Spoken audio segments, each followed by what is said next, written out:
Donc on passe à la dernière session. La dernière mais pas la moindre, puisqu'elle s'intitule Sciences et société du savoir à l'action. Un sujet important, et on va commencer par une approche globale des éthiques dans les relations société-nature. Je laisse nos présentateurs se présenter eux-mêmes, si je puis dire.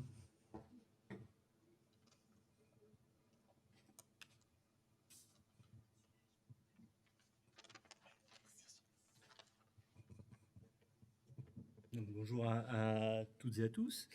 On va effectivement vous présenter avec Catherine les grands résultats de notre atelier qui s'intitulait, alors ce titre, Approche globale des éthiques dans les relations société-nature. C'était un titre un peu compliqué, mais grosso modo, il s'agit d'envisager un certain nombre de questions éthiques que soulèvent les questions environnementales dans le contexte du changement global.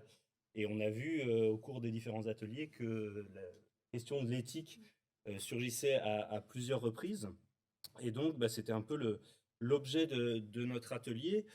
Au fond, on est parti du constat initial qui a nourri les discussions lors de la journée à La Rochelle, que, et c'est le début de notre texte de synthèse écrit, en matière environnementale, la science avance et la biodiversité continue à décliner. Et ce constat crée une situation, enfin un certain malaise au sein de la communauté des chercheurs qui travaillent sur les questions environnementales. On peut penser, enfin à l'identique, à ce qui se passe en ce moment pour les climatologues, où ce sentiment de malaise croît, et ce qui conduit les chercheurs de plus en plus à s'interroger sur les rapports entre science, nature, société, des vieilles questions, mais qui sont intensifiées par l'accélération des changements globaux. Alors on a essayé de structurer cette synthèse en trois façons, enfin trois axes de réflexion éthique. Le premier, c'est la responsabilité et l'intégrité des chercheurs. Ça a été évoqué à plusieurs reprises dans des ateliers précédents. Donc, qui rejoint cette question, alors ce rapport science-société et cette question du rôle de la recherche dans les changements environnementaux, alors qu'on peut interroger de deux façons. D'une part, peut-être la façon dont la recherche peut contribuer à certaines dégradations écologiques. On peut penser du côté de certaines technosciences, et inversement, bien sûr, comment la recherche peut contribuer à mettre au point des solutions qui nous permettent de répondre à certaines questions environnementales.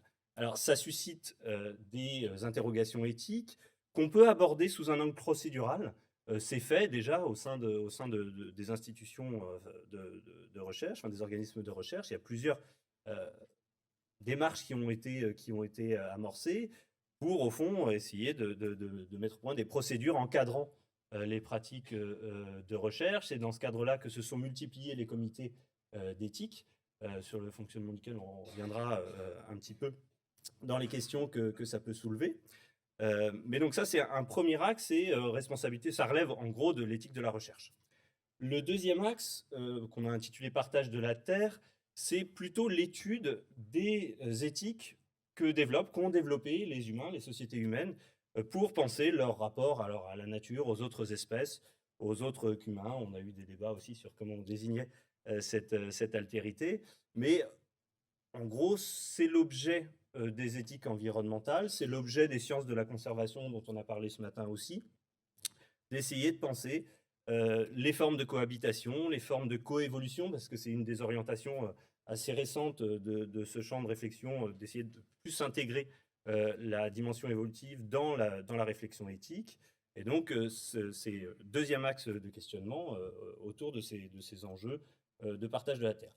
Ça conduit à se poser des questions aussi sur jusqu'à quel point les humains peuvent étendre leur emprise sur la planète, artificialiser des écosystèmes. Bref, comment on envisage ce partage de la Terre avec les autres espèces. Et puis, troisième et dernier axe, c'est celui qui tient compte de la part de conflictualité qui émerge de ces questions environnementales. On a insisté sur ce troisième point parce que souvent, on reproche à l'éthique, au fond, d'invisibiliser des dimensions plus politiques, des dimensions plus conflictuelles. Or, il nous a semblé au contraire que c'était important de tenir compte de ces conflits, alors qu'on a décliné un conflit de monde, d'usage et de valeurs, en mettant l'accent sur trois sous-thématiques qui nous semblent d'actualité. La première, tous les enjeux autour de la thématique de la décolonisation de la recherche, comment faire place à des systèmes de savoir non occidentaux avec les difficiles questions épistémologiques que ça pose hein, sur la commensurabilité entre différents systèmes de savoir. La deuxième, qui est aussi une question classique pour les sciences de l'environnement, hein, celle des usages, les conflits d'usage et de représentation, notamment usage et représentation de la nature, de la diversité des espèces, de quelles espèces on valorise, quelles espèces il faut protéger et quelles autres sont considérées comme ayant peut-être moins de valeur, tous ces enjeux. Et enfin, le troisième point qui est la thématique, alors à l'intersection entre l'éthique et le droit, la thématique des droits de la nature qui est en train de monter aujourd'hui du point de vue de la recherche et de sa mise en œuvre, thématique à laquelle on a fait place dans l'atelier. Et à partir de ces trois axes, on a identifié des questions de recherche que Catherine va vous présenter. Top. Non, c'était l'autre. Alors, des questions futures. On va retrouver vraiment des questions qui ont été posées. Là, comment éviter la bureaucratisation de l'éthique? On peut parler de Nagoya, par exemple, comme bel exemple. C'est un exemple où, justement, on a une charge bureaucratique extrêmement importante, mais qui apporte deux défauts. C'est-à-dire, à la fois, on attend de ce comité d'éthique Nagoya le feu vert pour pouvoir travailler. C'est-à-dire que nous-mêmes, on ne va pas avoir cette réflexivité. Il va y avoir donc un déplacement sur le comité d'éthique de la réflexion même du chercheur. C'est-à-dire qu'on ne va même plus savoir pourquoi il y avait ce protocole de Nagoya dans le respect de l'autre et d'accès et de partage des avantages. On va trouver naturel d'aller chercher des échantillons et de les occuper. Donc, il y a cette bureaucratisation, cette externalisation de la réflexivité. Et ça, c'est quelque chose qu'il faudrait pouvoir éviter, peut-être remettre à plat ce que c'est que ces comités d'éthique. Alors, la question, c'est bien sûr comment mettre en place dans les laboratoires des espaces pour pouvoir justement mener cette réflexion et non pas l'externaliser sur l'extérieur, bien sûr. Et puis, quelles évolutions dans les pratiques d'évaluation des chercheurs, c'est-à-dire les politiques de recherche. Comment les politiques de recherche pourraient-elles favoriser les démarches éthiques? Dans les éthiques, valeurs et pratiques, on se demande comment articuler bien les réflexions théoriques et les enquêtes empiriques. Les réflexions théoriques, il y a à la fois il y a beaucoup de travaux qui sortent actuellement, et il y a aussi une spécialisation des éthiques. Hein. Il va y avoir l'éthique animale, l'éthique végétale, l'éthique de la faune sauvage, etc. Et quand c'est confronté sur le terrain, c'est tout à fait autre chose, parce que là aussi, il faut passer de cette théorie à la réflexivité du chercheur. Comment ouvrir les différentes disciplines à la réflexion éthique et au dialogue, c'est une autre façon de dire qu'il faut faire de l'interdisciplinarité et de travailler avec des recherches participatives sur l'extérieur, bien sûr. Relation interspécifique, c'est comment mener cette recherche inclusive vis-à-vis des autres qu'humains. Hein, comment s'y prendre? Comment peut-on faire concrètement?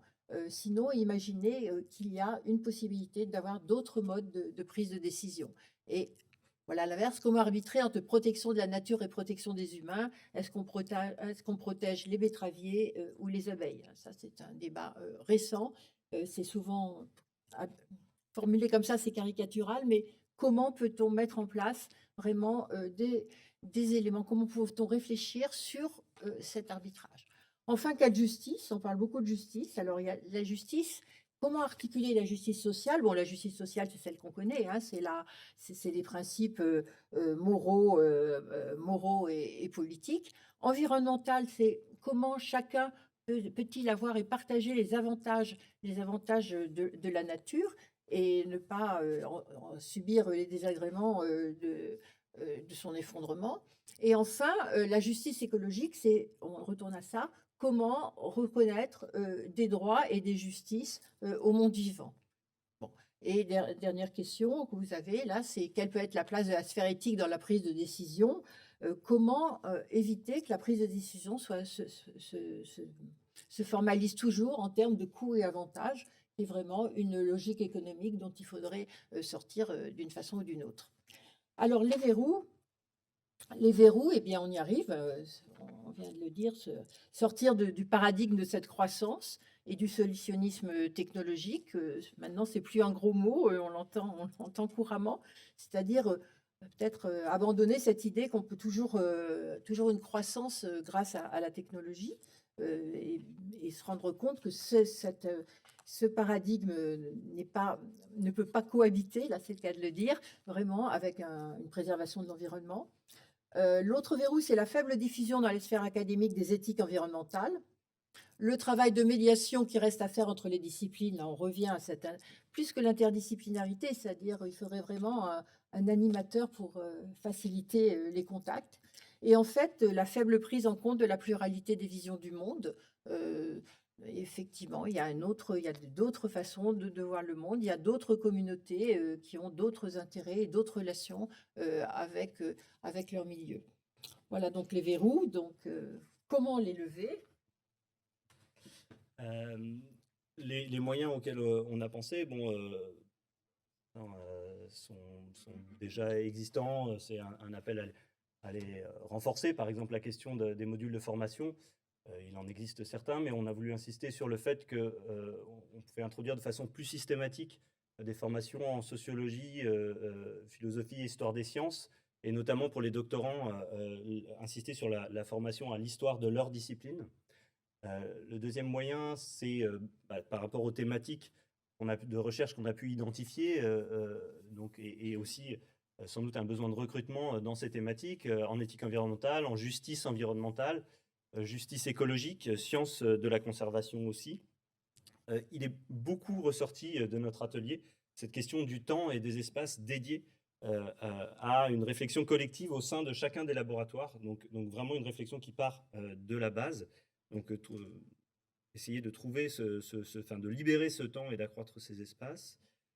Il y a eu tout un enjeu de réflexion sur les missions des différents comités éthiques, avec le constat que parfois ces comités au fond délibéraient un peu de façon indépendante et qu'il y avait peut-être un intérêt à mettre en réseau la diversité des comités éthiques existants sur le territoire pour qu'il y ait un partage à la fois de connaissances et d'expériences de cas traités. Et puis un dernier point qui est sécuriser l'engagement des chercheurs lanceurs d'alerte, donc sécuriser d'un point de vue institutionnel, du point de vue de leur parcours professionnel. Et ça, au fond, ce moyen, on l'avait mis en avant avant l'actualité récente, mais on peut penser à cette jeune chercheuse qui a été licenciée récemment parce qu'elle a mis en avant, elle a mis une banderole à la société durant un congrès de la Société américaine de géologie, et elle s'est fait licencier parce qu'on a considéré que c'était une activité militante qui n'avait pas sa place dans ce congrès. De ce point de vue-là, cette question de la sécurisation des parcours professionnels des scientifiques qui s'engagent est sans doute une question importante. Et puis, les messages clés, et on s'arrête.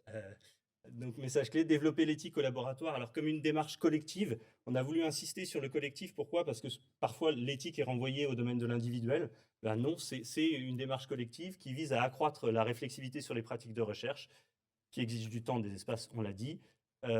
Les éthiques environnementales ne sont pas des outils au service de la résolution des conflits. Ça ne va pas résoudre les conflits entre les humains et la nature, mais des aiguillons critiques qui invitent à réexaminer les pratiques sous un angle nouveau, moins anthropocentré et sensible aux enjeux de justice sociale et écologique. Et puis, plutôt que penser l'arbitrage entre protection de la nature et protection des humains, mener une démarche inclusive vis-à-vis des autres humains, changer de boussole. Merci.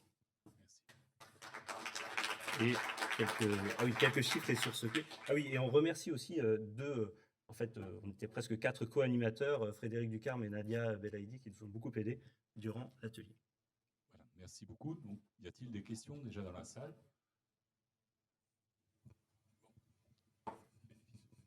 J'ai une remarque, Laurent Emery, j'ai une remarque. Sur Intransparent, tu dis qu'un des enjeux, c'est de faire un arbitrage entre les besoins des humains et les besoins de la nature. Et tu as pris comme exemple la betterave. Et dans ton dernier transparent, toi, tu mets l'inverse. Tu dis qu'il faut dépasser ce truc-là. Et faut alors donc je sais pas très. si on est dans une logique, si on ne considère pas que donc l'humain fait partie de la nature, et que c'est même pas de l'environnement, on est dans un milieu solidaire, humain, non humain, euh, l'arbitrage sera toujours en faveur de l'économie. On n'est pas. Il faut sortir de cette logique d'arbitrage, justement, de choisir. Et l'idée, c'est bien ce qu'on disait, c'était hop, tu vois, une démarche inclusive vis-à-vis des autres. À partir du moment où on part de cette logique, on sort de l'arbitrage purement économique. Juste sur la cohérence, en fait, il me semble que la première, c'est dans les questions de recherche, et la deuxième, c'est une façon d'essayer de répondre à cette question, vers le dépassement de l'opposition, justement. Merci beaucoup, hein, c'était fantastique, synthèse impressionnante. Ça va être valable pour tout, on commence à être la fin de la journée, et je suis hyper d'accord avec le fait que ça exige du temps et des espaces, et de dédier du temps également pour les doctorants qui doivent se former à d'autres choses. Comment on fait à la fin, en fait? Parce que c'est essentiel, mais on n'a déjà plus le temps de rien, et là, je panique un peu, en fait.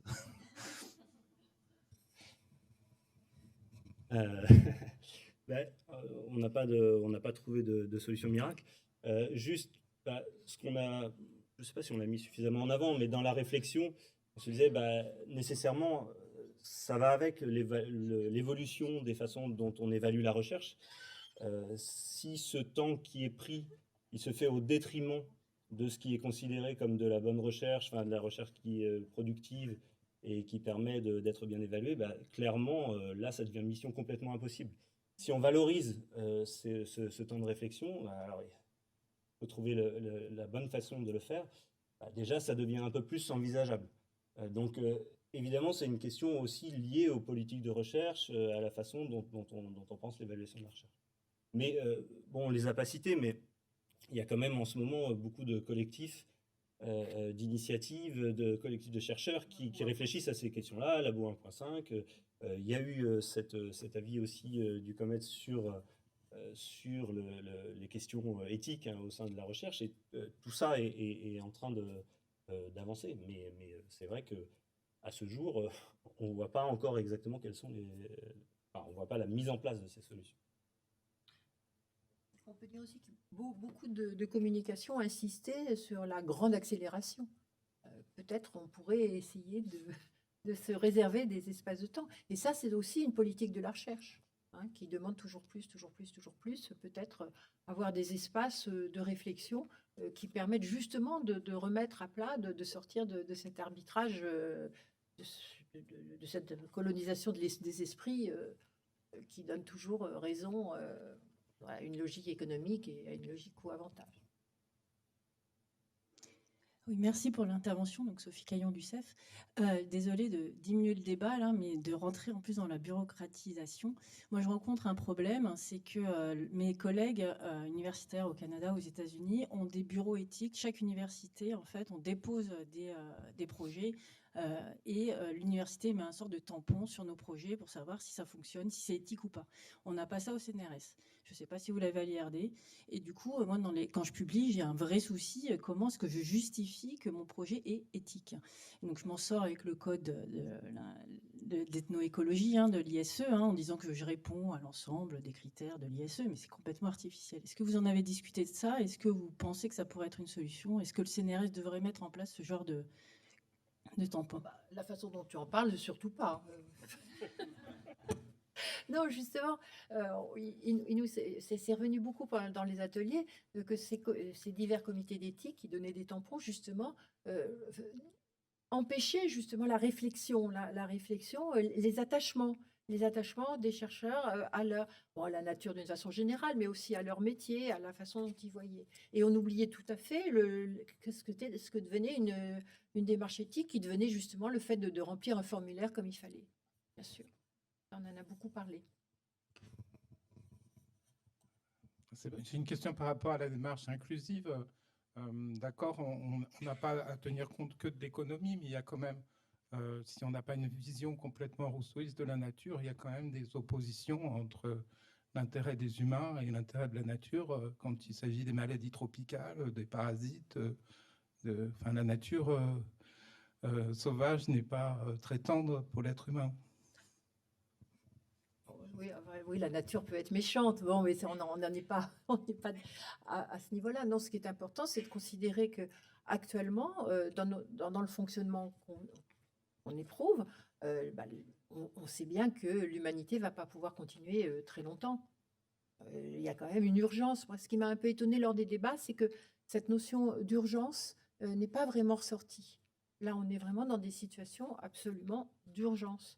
Il faut absolument faire la paix avec la nature. C'est le président des Nations Unies qui le dit.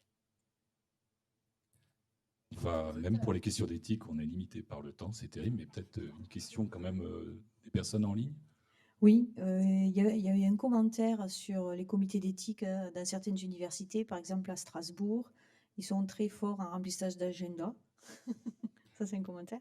Après, il y avait une question sur quand on appelle les autres qu'humains, où mettons les frontières? C'est-à-dire, est-ce qu'il y a des frontières pour définir qu'est-ce que c'est que les autres qu'humains? Et un dernier commentaire, une question. Alors, je n'ai pas dit les noms, hein, c'était Sandrine Glatron en premier. Ensuite, c'était François Bonhomme en second. Et là, c'est Olivier Raguenaud qui parle de la dimension politique du temps, de l'accélération sociale, etc., de moteur social de l'accélération. Et il dit à la fin que la science en proie à cette accélération n'est plus en mesure d'aider à trouver des solutions, plus d'espace de réflexion et de créativité. Voilà, c'est plus des commentaires. Éventuellement une réponse très brève à ces questions très longues.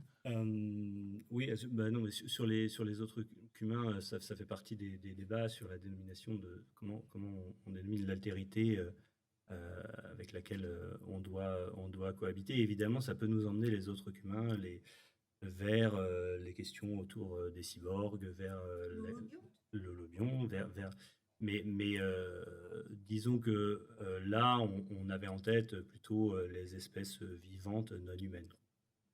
Dans cette question, on n'a pas abordé les enjeux autres qu'humains du côté cyborg, robot ou intelligence artificielle. Merci beaucoup. On va devoir s'arrêter là, malheureusement.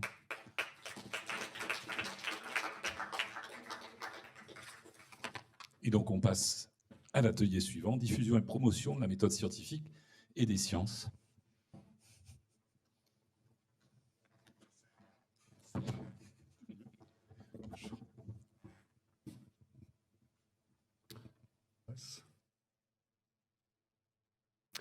Bonjour à tous, merci. Donc là, on avait un atelier qui était en fait structuré en deux parties, diffusion et promotion d'une part, et ensuite sciences ouvertes. Donc on a fait une première partie qui était assurée en animation par Marc-André Sellos et Thomas Durand, un journaliste scientifique, sur la vulgarisation et diffusion scientifique. Marc-André ne peut pas être là, comme vous le constatez. Il a fait un jeu de diapo qui nous a chargé donc de présenter ce que je vais faire. Et ensuite, Thomas présentera vraiment les enjeux liés à la science ouverte. Donc j'attaque la partie vulgarisation et diffusion de la science. Donc, en ce qui concerne l'état de l'art, il y a une exigence qui a été remarquée donc, dans l'atelier, qui est de restituer la recherche à la société et pas seulement aux pairs, donc de diffuser à toute la société. Et c'est un besoin sociétal, on l'a vu avec le Covid-19, la Covid-19, avec un contexte de crise environnementale et sanitaire, et une science qui évolue avec des conséquences sur le quotidien des citoyens. En termes de questions futures, qu'est-ce qui a été identifié? C'est comment expliquer ce qu'est la recherche à un public large, c'est-à-dire comme une méthode et pas simplement comme des résultats. Quels médias sont adaptés pour diffuser le plus largement possible nos messages, pour rencontrer tous les publics, donc de diversifier ces médias. Comment aider les chercheurs à trouver les bons mots, les bons réflexes, y compris dans l'urgence. Là aussi, on l'a vu avec la Covid-19. Et comment évaluer au mieux l'investissement en vulgarisation dans les carrières, ce qui n'est pas toujours assez pris en compte aux yeux donc, des participants de cet atelier. Les verrous, ils sont identifiés, 3.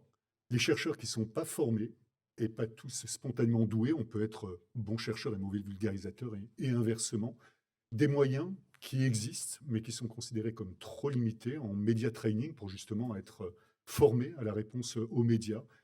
Et face à des demandes journalistiques qui sont soudaines, une actualité parfois directe aux chercheurs, donc les journalistes qui vont interviewer des chercheurs, mais qui ne sont pas toujours les mieux adaptés, les mieux positionnés pour y répondre. En termes de moyens, Ils ont identifié d'utiliser la demande scolaire pour atteindre les jeunes âges en lien avec les besoins de l'éducation nationale qui sont importants. Outre un effort de média training que j'ai dit avant, accru, ils pensent également à l'utilisation de kits conseils en ligne pour prendre en main seul et en urgence des demandes journalistiques. Développer des médias ou encourager les meilleurs existants en les cofinançant, les rendant plus visibles, en utilisant voilà, des chaînes YouTube, des podcasts, etc. Et puis, un besoin également qui semble important de répertorier les actions de vulgarisation qui sont réalisées par un portail qui pourrait être fait donc, sur les sites web de l'INE, donc, pour labelliser également les gens qui sont impliqués dans la vulgarisation. Voilà, donc en message clé, d'encourager un système de l'information qui est ciblé sur des grandes découvertes ou sur des scientifiques géniaux, et plutôt se focaliser sur l'information de fond et la compréhension des méthodes scientifiques, et également sur le travail d'équipe, quelque chose, la science se produit progressivement. D'informer sur la méthode scientifique, voilà, on l'a vu là encore dans le contexte médiatique récent, et donc inculquer le doute, de regarder, pour éviter justement les marchands de doute et les théories conspirationnistes, et se poser la question des messages que l'INE peut envoyer vers le domaine de l'éducation, avec probablement trop peu investi dans les SVT, et en disant qu'il ne sert à rien d'imaginer une vulgarisation s'il n'existe pas un public réceptif. Et puis, former et valoriser des vulgarisateurs. Voilà, désolé, c'était un peu de la lecture sur les diapos que nous a fait donc Marc-André Sellos, et je passe la main à Thomas pour la deuxième partie. Bonjour, donc voilà, je vous présentais ce qui s'est dit sur la deuxième partie de notre atelier qui concernait donc les enjeux qui étaient liés à la science ouverte. Alors, en termes d'état de l'art, il y a clairement une volonté scientifique, mais surtout politique, à la science ouverte. C'est-à-dire qu'il y a un plan national de la science ouverte, c'est une priorité ministérielle. Il y a la coalition S qui fait qu'au niveau européen, les financeurs sont motivés par la science ouverte. Il y a une politique générale qui est énoncée par l'UNESCO, etc. Et dans ce cadre-là, en fait, la science ouverte, c'est intéressant à l'avis des participants de l'atelier, au moins pour deux raisons. Première raison, c'est que les résultats qui sont issus de recherches qui sont financées, qui sont réalisées par les scientifiques publics, en fait, sont des biens communs qui doivent être partagés avec la société. Et d'autre part, la science ouverte, c'est une grande idée en soi et c'est intéressant, mais c'est aussi un outil, c'est aussi un moyen pour résoudre en partie les problèmes de crise de reproductibilité et de pratiques de recherche discutables. D'accord, donc c'est ces deux éléments-là, bien communs et crise de reproductibilité, qui peuvent justifier en partie la science ouverte. Alors, ce constat étant, il se trouve que on a plus de 30% des publications qui sont en accès fermé en France et beaucoup plus au niveau mondial, qu'il y a des embargos sur l'accès ouvert qu'on qualifie de vert, hein, c'est-à-dire les dépôts dans les archives ouvertes, et puis en termes d'open access doré, eh bien, tout ça coûte énormément d'argent aux institutions et en particulier au CNRS. Par ailleurs, les hypothèses, les méthodologies, les scripts, les codes, les données et les échantillons sont peu ou mal partagés, et donc ça constitue bien un problème en termes de sciences ouvertes.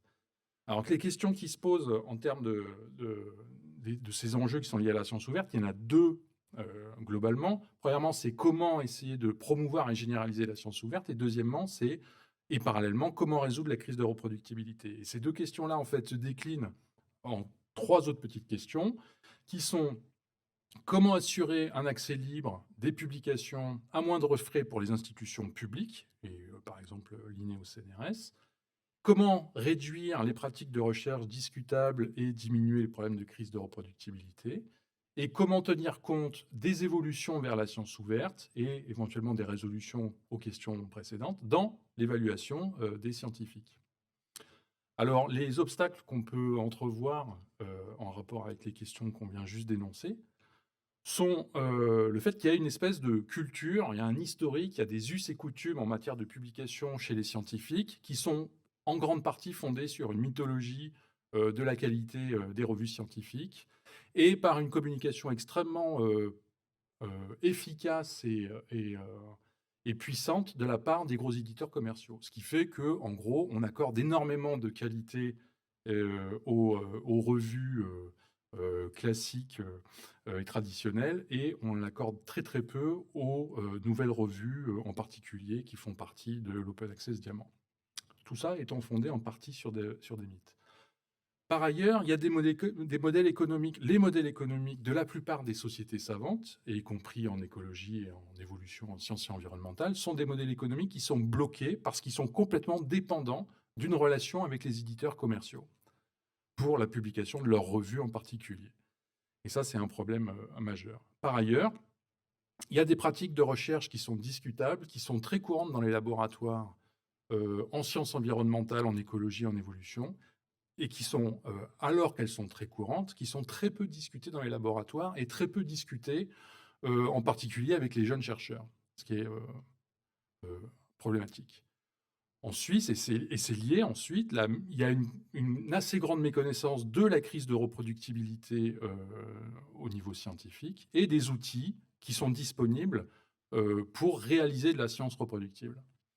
Et enfin, il a semblé aux participants de l'atelier qu'il y avait un problème lié à l'absence de valorisation de la science bien faite, et c'est en rapport avec la contribution de Marc-André Sellos, sur la première partie de l'atelier, donc une absence de valorisation de la science bien faite par rapport à la science spectaculaire. Alors les moyens qui ont été envisagés, qui sont listés, qui sont listés ici, sont premièrement d'essayer de promouvoir l'accès ouvert Diamant, c'est-à-dire l'accès ouvert qui est gratuit pour les lecteurs et pour les auteurs, ou bien l'accès ouvert qui est organisé avec des frais de publication qui sont faibles. Donc ça, c'est une première priorité qui pourrait être envisagée. Et de manière corollaire, il s'agirait d'aider les sociétés savantes à se détourner des éditeurs commerciaux, c'est-à-dire à débloquer leur modèle économique qui leur permettrait d'aller vers, par exemple, l'Open Access Diamant. Le deuxième point, ce serait d'améliorer la traçabilité des résultats scientifiques et des méthodes de travail avec une pratique qui consisterait à de l'enregistrement de questions de recherche, à du versionning de questions, d'hypothèses et de méthodologies, à un partage fair des méthodologies mais aussi des données et à une modification, et ça pourrait profiter aux scientifiques parce qu'il y aurait une évaluation possible de la part des pairs et qui permettrait d'améliorer les travaux et les plans de travaux des scientifiques. Par ailleurs, il nous semble important de sensibiliser les scientifiques, et en particulier les jeunes scientifiques, mais aussi l'encadrement scientifique, c'est-à-dire les personnes qui sont en responsabilité, donc les sensibilités à la crise de reproductibilité et aux pratiques de recherche discutables, et de former les scientifiques et promouvoir l'utilisation d'un objet particulier qui sont les Registered Reports, dont vous connaissez peut-être l'existence, mais en gros, un Registered Report, c'est une sorte d'article scientifique dont l'évaluation est organisée en 2 étapes. C'est-à-dire qu'on organise d'abord l'évaluation des hypothèses de travail et de la méthodologie envisagée. Ensuite, les chercheurs vont sur le terrain réaliser leurs expérimentations au laboratoire, produire leurs données. Et ensuite, il y a une deuxième étape d'évaluation qui consiste à vérifier que ce qui avait été proposé dans la première étape, hypothèse et méthodologie, a effectivement été réalisé, et ça permet de débiaiser tout un tas de problèmes au niveau scientifique, d'annuler quasiment tous les problèmes de biais de résultats positifs, les problèmes d'hypothèses posées a posteriori, etc., etc. Donc c'est un outil de science reproductible qui est absolument formidable et qui est assez peu connu. Et enfin, il s'agirait de communiquer intensément sur la valeur des articles plutôt que sur les revues scientifiques qui contiennent ces articles-là. Et de manière corollaire, dans cette idée de donner de la valeur aux articles, il faudrait accorder beaucoup plus de valeur et de temps au travail de reviewing, d'évaluation des articles scientifiques, et donc donner plus de temps aux scientifiques pour qu'ils puissent participer sérieusement au reviewing à la hauteur de l'importance du reviewing. Et ça, c'est quelque chose qui peut avoir l'air de sortir un peu de la science ouverte, mais qui en fait est relié à cette idée de refocaliser l'attention sur la qualité des articles plutôt que sur les revues. Voilà. Et donc les messages clés qui sont envisagés, c'est premièrement d'aider les sociétés savantes à changer de modèle économique et à basculer leurs revues en Open Access Diamant. Deuxièmement, de subventionner et de communiquer sur le secteur de l'Open Access Diamant. Troisièmement, communiquer avec les chercheurs sur les pratiques de recherche discutables et sur la crise de reproductibilité. Ensuite, de promouvoir l'outil de recherche reproductible comme le partage des scripts, les codes, l'utilisation des registered reports. Et enfin, promouvoir et donner l'énergie nécessaire au reviewing approfondi pour aller vers la qualité des articles. Voilà.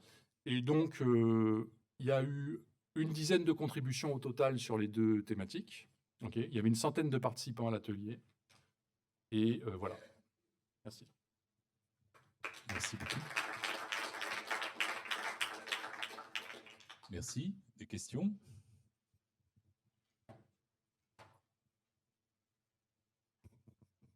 Bonjour, merci pour cette présentation très intéressante. Donc, Jonathan Roland.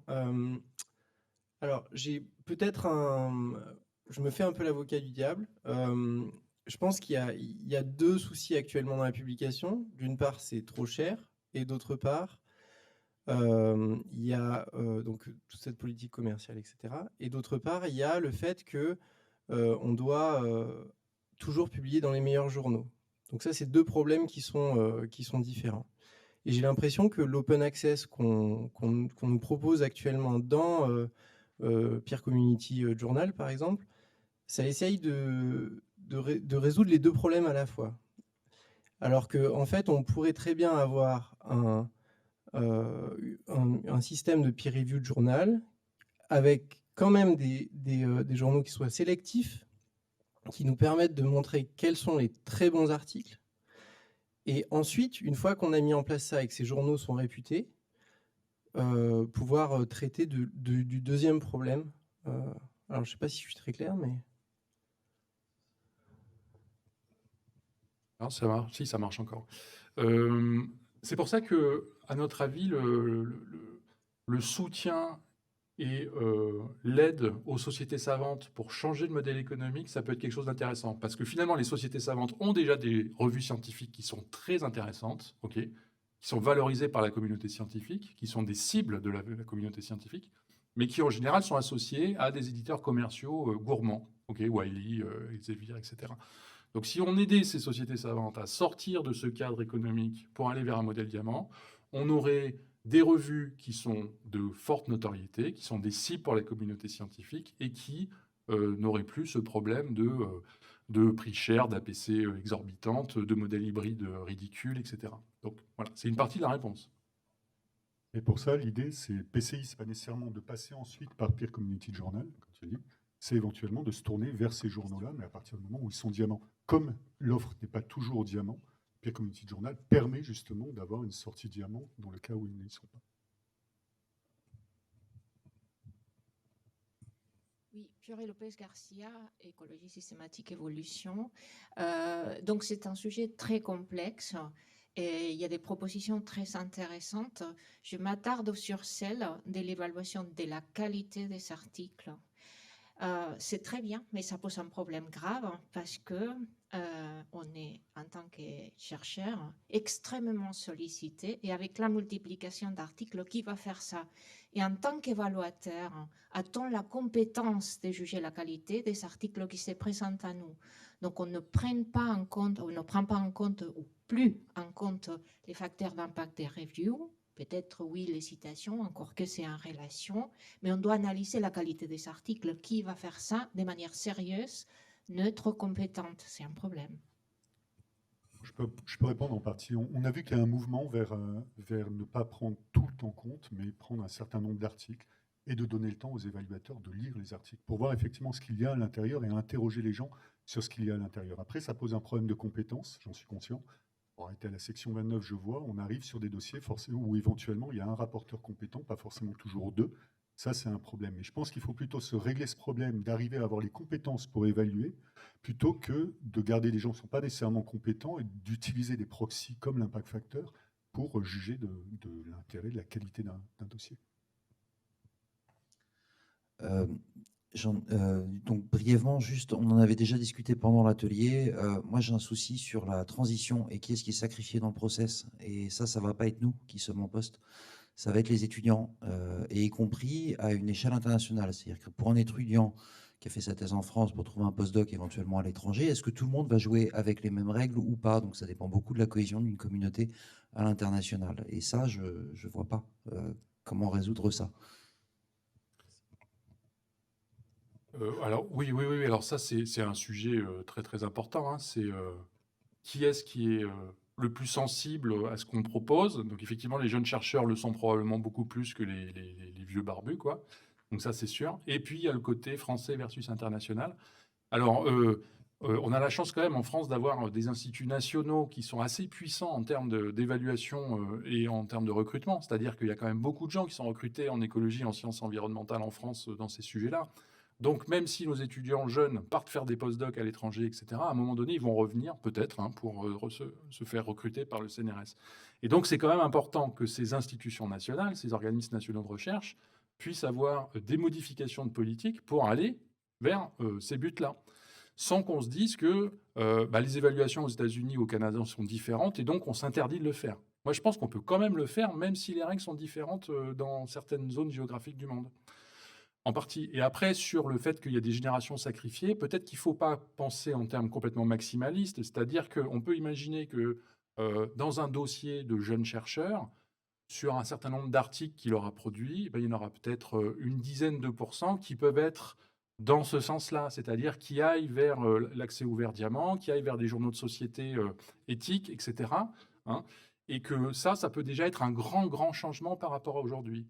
Et bon, peut-être que ça, voilà, on sacrifierait 10% d'une production scientifique, ce qui n'est quand même pas... Après, à savoir également que la France n'est pas les seuls. Si on regarde, par exemple, aux Pays-Bas, il y a quand même d'autres pays sur lesquels il y a des mouvements pour sortir un peu de ce schéma métrique dans tous les sens. Et on peut se dire que ça va prendre de l'ampleur et de proposer des solutions qui permettent de mettre en avant la qualité des papiers avec un processus ouvert, avec un processus de recommandation, d'expliquer pourquoi un article est intéressant. Là, je pense que ça peut être valorisé. Donc effectivement, ça ne sera pas du tout ou rien, mais de commencer à fournir des alternatives que peuvent utiliser, y compris les jeunes chercheurs, je pense que c'est utile. Oui, merci. Une question sur le chat de Pauline Guincer. La science fait aussi face à une montée en puissance des parapseudosciences sur les réseaux sociaux, c'est-à-dire les lacunes de connaissance du grand public n'est pas dû forcément à un manque de communication de la part des chercheurs, mais aussi un laisser-faire de ces grandes entreprises par ces grandes entreprises du net, GAFA, Netflix, etc. Est-ce que nous devrions nous intéresser également à ce combat, entre guillemets, qui est la restriction des informations douteuses? Marc-André, C'est à Marc-André de répondre. Marc-André, je ne sais pas s'il peut répondre, s'il est en direct, s'il voit. Il ne peut pas répondre. Il faudrait qu'il écrive, en fait. Non. La réponse qu'on pourrait donner, moi j'ai l'impression qu'on le voit à travers du rendu de l'atelier, c'est de dire de se focaliser non pas sur les résultats, mais sur la méthode scientifique. Et je pense qu'il y a cet aspect-là de former les gens, les jeunes, à ce qu'est la méthode scientifique pour se défendre, c'est ce qui était dans le rendu, plus facilement des théories conspirationnistes, des marchands de doute, etc. Donc je pense que c'est une des réponses qui peut être apportée. On va malheureusement être obligé de s'arrêter là parce que le temps nous est compté. Merci beaucoup. Et voici donc le dernier atelier.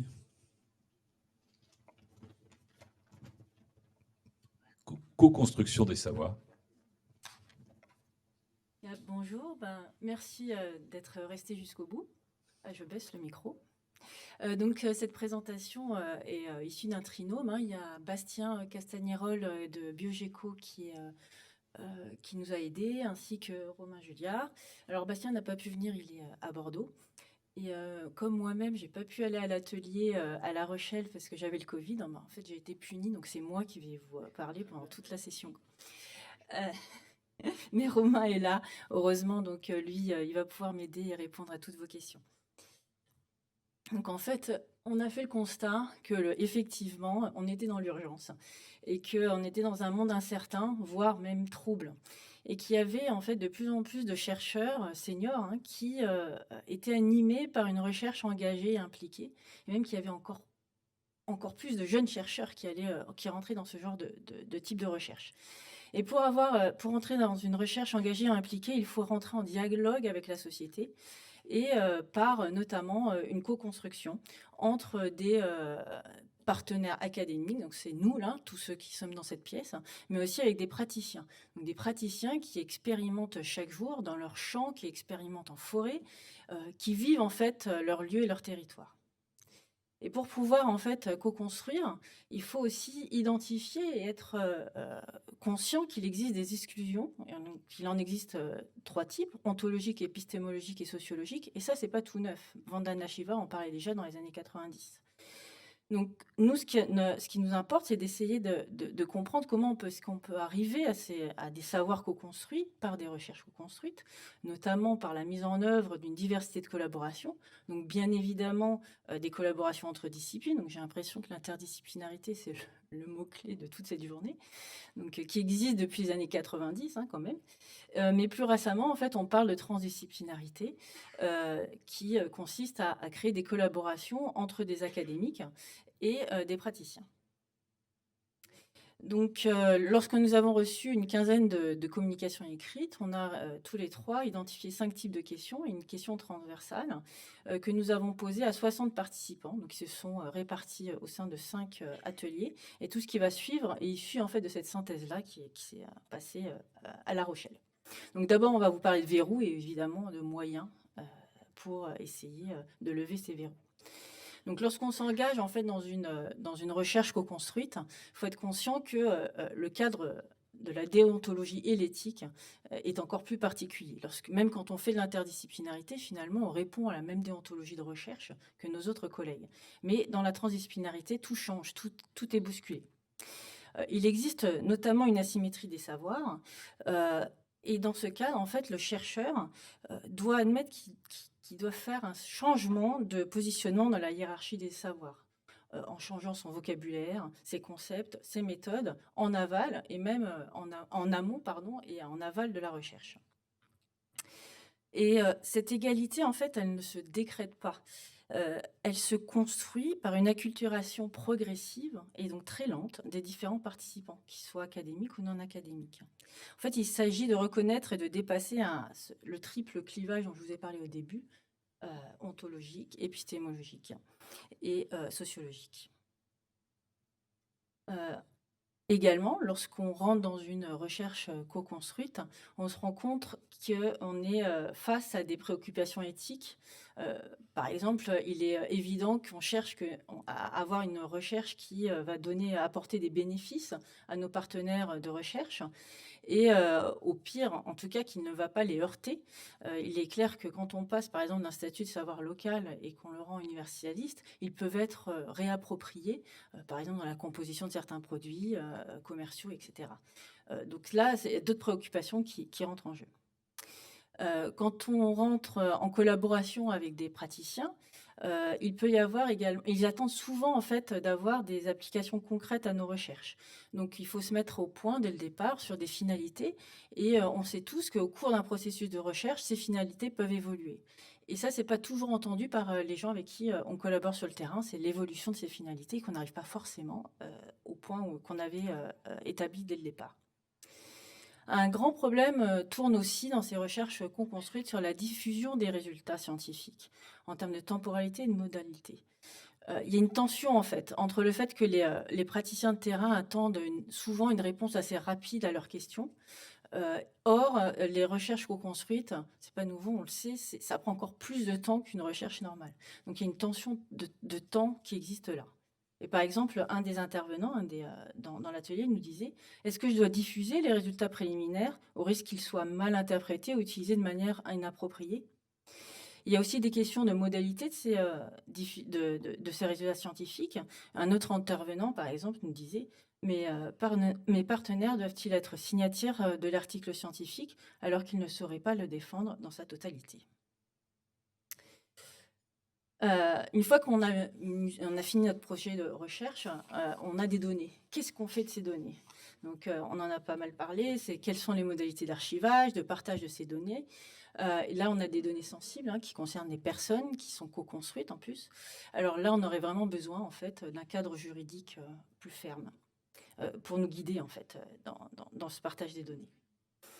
Et quand on parle de partage, on parle aussi de partage d'outils, de méthodes et d'expériences. Et là, il nous manque réellement un espace où on puisse échanger nos expériences et que ça soit des expériences positives mais aussi négatives et que en fait il faut intégrer le fait que les échecs c'est important et ça aussi il faut donner une visibilité positive en fait aux échecs qu'on peut rencontrer sur le terrain.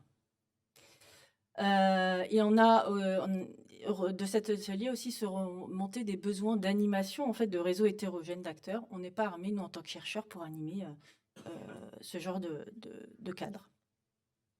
Donc une des propositions aussi qui est remontée, c'est la création d'un cadre commun ou d'une charte pour arriver à réunir et accorder l'ensemble des partenaires. En fait, il existe déjà une charte, la charte Houillet en 2017, mais ça serait intéressant par exemple de la remettre à jour et surtout d'arriver à la diffuser plus largement à l'ensemble des chercheurs qui veulent s'engager dans une recherche co-construite. Donc là, le premier mot-clé, je pense que c'était interdisciplinarité, le deuxième, c'est le temps. Donc on y est tous, et effectivement, dans ce genre de recherche, le temps est un enjeu central des savoirs. Lorsque vous rentrez, vous avez besoin en fait de rentrer dans une phase d'acculturation entre non seulement nous en tant que chercheurs, mais aussi les personnes avec qui on travaille, et ça prend du temps. On a besoin aussi de mettre en place des relations de confiance avant et aussi après le projet. Ça, on l'oublie souvent. Et en fait, les acteurs de terrain avec qui on s'engage, ils ne comprennent pas qu'au bout de 3 ans, quand finit le projet, on ne vient plus sur le terrain, on vient plus leur parler et tout s'arrête. Et ça pose de réels problèmes de confiance dans le long terme. Et on en a parlé aussi dans la diffusion des résultats. Effectivement, on avait un souci de temps. Donc là, on a posé une nouvelle question transversale à tout le monde. Donc, mais pourquoi faites-vous des recherches co-construites? Et là, il y a eu 2 types d'objectifs qui ont émergé.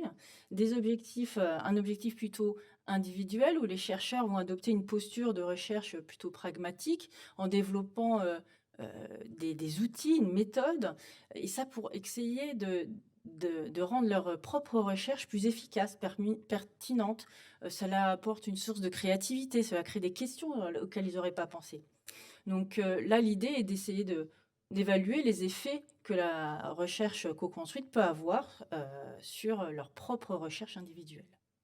À cela s'oppose des objectifs collectifs où le chercheur, lui, va adopter une stratégie pour participer et répondre à une demande sociale, à une exigence démocratique. Dans ce cas, il va développer une responsabilité vis-à-vis de la société. Cet objectif collectif demande alors une transformation constitutive du projet de recherche. En somme, la recherche co-construite serait à la fois de la recherche académique et plus que de la recherche. En fait, il conviendrait d'évaluer ce plus qui correspondrait par exemple à l'impact de ces recherches co-construites qu'elles pourraient avoir sur la société, les participants et même sur nous en tant que chercheurs. Qu'est-ce que ça change dans notre posture, dans notre manière de penser et d'être en relation plus largement avec le monde? Donc vous avez compris, il existe des tensions entre les objectifs académiques classiques qu'on peut mesurer par des évaluations individuelles et des objectifs sociétaux. Donc nous voilà avec des moyens. On a essayé de trouver plusieurs types de solutions. Donc j'espère que le CNRS va nous écouter, l'INE en tout cas. Bon, là aussi, on en a parlé et reparlé. Nous aussi, on a besoin de dispositifs de financement adaptés. Donc pas forcément plus d'argent, mais en tout cas des projets beaucoup plus longs. Parce que lorsque vous passez du temps en amont dans votre projet de recherche, cela, c'est invisible. D'accord. Hop. Aussi, on pense que c'est important de créer des espaces d'échange entre praticiens académiques et non académiques à travers des sociétés savantes ou, par exemple, à travers une fondation. Il y a la FRB, nous, on pense à la FRC, donc la Fondation pour la recherche sur la co-construction, où on pourrait faire émerger des codes d'éthique, par exemple, faisant relever de toutes les valeurs de la co-construction. Quand on prend son temps, donc quand on travaille en silence, on ne publie pas. Donc, il est important d'adapter les critères d'évaluation des chercheurs. En intégrant les modalités d'évaluation collective pour reconnaître les formes de production collective de connaissances, mais aussi en intégrant, et ça vient juste d'être dit, des initiatives innovantes de production et de diffusion des méthodes plutôt que des simples résultats, sous forme d'articles. Enfin, une recherche en fait co-construite implique de transformer plus que de simples sujets ou de questions. En fait, cela implique de changer de posture et d'accepter de s'engager plus immersivement dans ce processus de recherche. On pense qu'il est important en fait d'intégrer les jeunes chercheurs dès leur formation universitaire dans ce processus de co-construction. Notamment à travers des thèses plus longues, évidemment. 3 ans, c'est impossible quand vous faites du terrain, de l'interdisciplinarité et pire de la transdisciplinarité. Et donc, comme le CNRS a déjà été très innovant en proposant des commissions interdisciplinaires sur l'interdisciplinarité, on lui propose de créer des commissions dédiées à la co-construction. Et il nous semble aussi important de pouvoir recruter des personnes liens qui jouaient le rôle de médiateur au niveau ingénieur. Voilà notre message clé pour conclure. Donc, on pense que pour mener une recherche co-construite efficace, il faut reconnaître, développer une reconnaissance précoce des recherches co-construites grâce à des modes d'évaluation individuelle et collective au niveau national et international, mais aussi une reconnaissance matérielle et immatérielle du rôle des partenaires non académiques. Développer des innovations dans les modes de diffusion des résultats, mais aussi des financements adaptés intégrant le temps long. On pense qu'il est important d'avoir une formation universitaire et un recrutement intégrant la co-construction.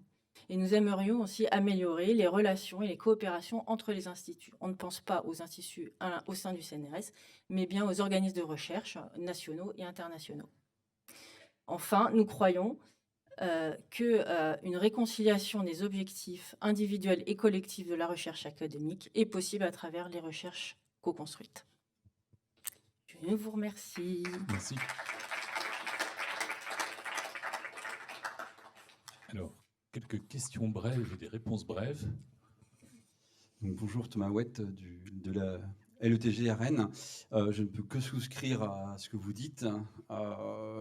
Étant moi-même impliqué dans des recherches participatives, ça nécessite quand même un changement de posture, de se dire que ce qui compte, c'est pas les 30 personnes qui vont lire nos articles, mais c'est plutôt d'évaluer la capacité transformante que l'on a, et donc à dire à quoi on sert. Et aujourd'hui, le problème, je pense que vous avez raison, c'est dans les modes d'évaluation des jeunes chercheurs, ou dans leur capacité transformante, si on peut dire, c'est très peu pris en compte. Donc, dans quelle mesure on peut essayer d'instaurer un dialogue, justement, dans ces étapes d'évaluation et de recrutement avec le comité national, qui permettrait d'être peut-être un peu plus efficace sur ces aspects-là, ou alors est-ce que ça passe par les profilages? Mais je pense qu'il y a une vraie nécessité, si jamais on veut aller un peu plus loin dans cette capacité, ou ces sciences-actions dont on parlait dans le premier atelier de l'après-midi. Voilà, comment est-ce qu'on peut aller plus loin dans ces préconisations-là, quoi? On est là pour ça. Pour soutenir ce discours, enfin cette proposition. Moi, j'ai pas les clés du CNRS pour ça, mais plus on soutient ce point de vue, on progresse. Les commissions sont là pour ça. Mais c'est vrai que pour avoir été dans la commission 52, on réfléchit encore beaucoup en termes de nombre d'articles. On n'a pas le choix. Donc là, ça serait justement pour ça ouvrir à une nouvelle commission où on regarde ce que font les gens concrètement sur le terrain, qu'est-ce qu'il a fait, quelle méthode il a adaptée, etc. C'est de changer complètement en fait notre manière d'évaluer. Un des points, c'est le parallèle avec l'interdisciplinarité. Finalement, ça a pris à peu près 20 ans entre ou un peu plus, oui, mais entre les fondements et l'appel, un petit peu comme ça se fait depuis quelques années sur les recherches co-construites et une institutionnalisation, une reconnaissance par des commissions spécialisées, etc. Et ce temps, il est celui de la maturation des méthodes et des communautés et le rajeunissement en fait de l'entrée dans la co-construction. Aujourd'hui, c'est réservé à des chercheurs qui ont un peu de sécurité pour se tenter l'aventure, et c'est ça qu'il faut rajeunir en quelque sorte. Et accompagné par ce genre de méthode, proposition. Une toute dernière question, mais alors vraiment très brève. Non, il n'y en a pas en ligne non plus. Donc, pas plus de 5 mots. Bert van Boxaar, EEP, Lille. Si on considère des commissions sur la co-construction, est-ce qu'on ne focalise pas trop à ce moment sur la méthode et pas réellement sur les questions qui ont vraiment besoin d'une approche co-constructive. Ça marche plus. Enfin, je pense pas qu'il faut de l'interdisciplinarité partout, hein. Et pourtant, moi, je suis SHS justement dans un laboratoire d'écologie. Et sincèrement, je ne pense pas que tous les écologues ont besoin de sciences humaines et sociales, absolument pas. Donc, c'est exactement pareil pour la co-construction. Donc, il faut pas dire qu'il faut de la co-construction partout. Donc, et oui, et ça, je pense que d'insister sur la méthode plutôt que les résultats, c'est très important, quoi. Et ça redonne aussi une sorte de valeur à nos recherches. Et déontologiquement, je pense que y a quelque chose derrière, quoi. Bon, on va malheureusement, on va sonner la fin de cette dernière restitution d'atelier. Merci beaucoup.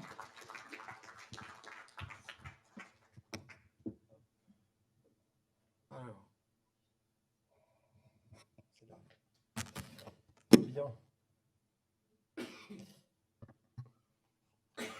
Est-ce que ça marche?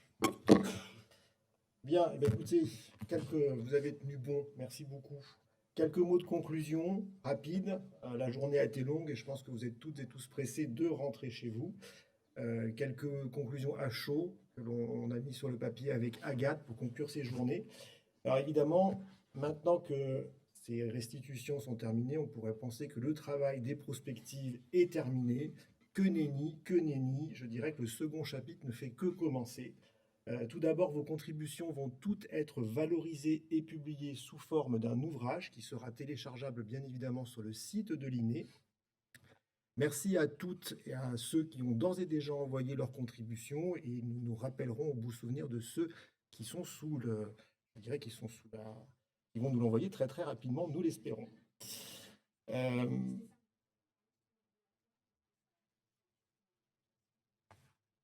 Pardon. Voilà. Alors ensuite, nous avons effectivement une réflexion très importante qui va être menée avec le conseil scientifique de l'Institut pour analyser bien évidemment et prioriser vos propositions et pour pouvoir les programmer et les décliner concrètement en action, que ce soit à l'INE, que ce soit avec les autres instituts du CNRS, car oui, en 2023, nous continuons à travailler sereinement et activement avec les autres instituts du CNRS. Et bien évidemment, pourquoi pas, avec d'autres organismes de recherche que ce que nous faisons régulièrement. Alors, bien évidemment, vous avez tous mentionné la nécessité de l'interdisciplinarité. Je pense que c'est le maître mot, même si cette interdisciplinarité, elle naît du besoin, ça n'est pas une finalité en soi. Finalement, quelque part, on s'oriente de plus en plus vers une interdisciplinarité que l'on appelle forte, c'est-à-dire la transdisciplinarité, avec beaucoup de définitions, mais finalement, c'est surtout ce que l'on en fait qui est important, plus que cette définition. Et je pense quand même que la diversité des thématiques qui ont été abordées dans ces prospectives montre clairement que les intersections entre les disciplines sont effectivement très fortes dans toutes les thématiques qui sont abordées en sciences de l'environnement au sein de l'INE.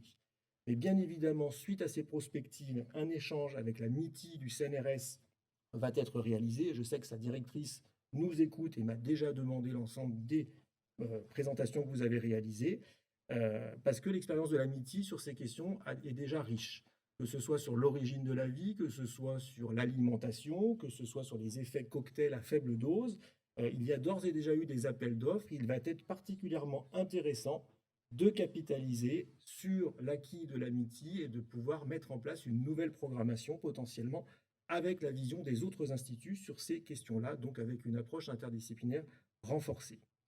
Alors, sur la question de la programmation scientifique, il y a aussi les fameux PEPR qui arrivent, qui commencent à être lancés et qui vont modifier quelque part le paysage du financement de la recherche en France pour les 10 prochaines années.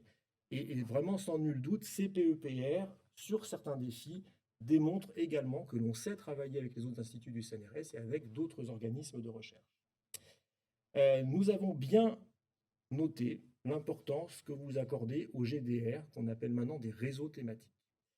Il s'agit d'un outil structurant et nous répondrons bien évidemment positivement à toutes vos propositions. Peut-être que d'autres outils aussi peuvent aussi répondre et favoriser les intersections entre disciplines, les communautés et bien évidemment de plus en plus avec la question de la transdisciplinarité, le lien avec les acteurs et les territoires de la société. Nous avons bien noté également un point essentiel qui ressort de la quasi-totalité, décidément, la quasi-totalité des présentations, c'est l'importance des suivis à long terme. Nous en sommes convaincus et d'ores et déjà, nous y travaillons très activement. Vos conclusions renforcent véritablement le besoin de redoubler d'efforts de notre côté sur leur alignement et sur leur structuration.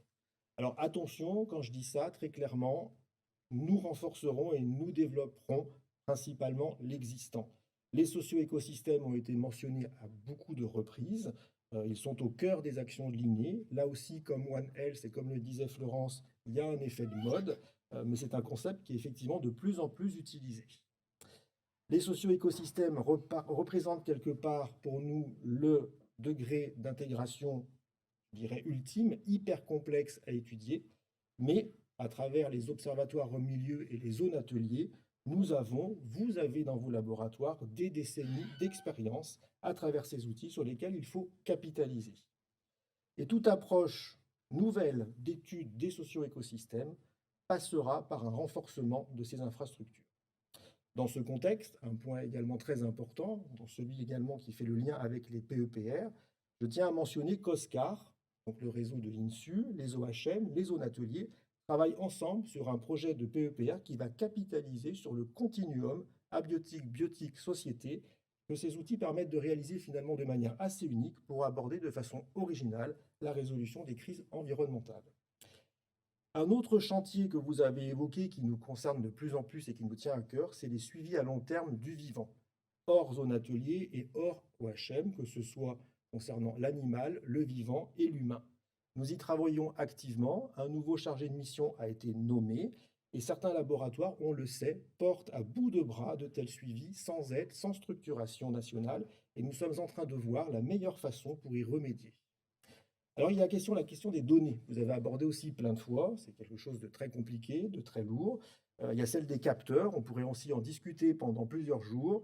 Il s'agit là de sujets qui sont capitaux et dont nous nous emparerons à la suite de ces prospectives. La mutualisation sur ces questions sera indispensable. Un point sur l'évaluation des chercheurs et la science ouverte, qui bien évidemment est important. Il y a eu trois exposés à la fin qui l'ont abordé de manière intéressante. Comme vous le savez, le CNRS a amorcé une transition importante dans l'évaluation des chercheurs pour se concentrer sur la qualité et non pas la quantité. Et je dois dire que les sections du Comité national ont salué fortement cette évolution et commencent à l'appliquer, même si évidemment c'est un petit peu complexe dans les faits. Alors comme le disait notre PDG ce matin, prioriser ne veut pas dire exclusivité et bien sûr l'ensemble des conclusions des ateliers vont être discutées avec le CSI pour le développement de nouvelles recherches au service de la société et des enjeux à venir. Alors bien évidemment, je vais finir par de nombreux et sincères remerciements. Tout d'abord, l'ensemble du personnel de l'INE qui s'est mobilisé à fond depuis le début du processus très lourd, qui a été complexité par la crise Covid, et ils ont toujours répondu présents et leur motivation n'a absolument pas molli. Donc merci à eux. Le conseil scientifique de l'INE, comme le disait la présidente de l'INE, ce matin, les échanges sont toujours riches et conviviaux et pour l'Institut, c'est toujours un réel plaisir que de descendre au Comité national pour échanger avec son CSI et on espère que cela va durer. Les animateurs et les animatrices des ateliers qui ont fait un travail absolument colossal dans la préparation des ateliers, leur animation, la rédaction des synthèses et leur présentation, tous, la plupart, sont présents aujourd'hui dans la salle et on vous en remercie. Il y a également les participantes et les participants aux prospectives, dont les contributions ont servi à nourrir les cerveaux fertiles de nos animateurs pour arriver aujourd'hui à des restitutions qui sont quand même de très grande qualité. Il y avait tout de même 450 personnes à La Rochelle, ce qui est quand même loin d'être négligeable. Un grand merci également à toutes les personnes connectées, collègues scientifiques du CNRS, mais également collègues scientifiques de tous les autres organismes et établissements de recherche, et je sais qu'ils sont nombreux, tout de même plus de 250 personnes aujourd'hui. Et enfin, un grand merci également appuyé à nos collègues des différents services ministériels de la recherche et de la transition écologique, que je sais présents en très grand nombre sur Internet et dont le travail et le soutien sont essentiels pour permettre le passage des connaissances à l'action dans la résolution des crises environnementales.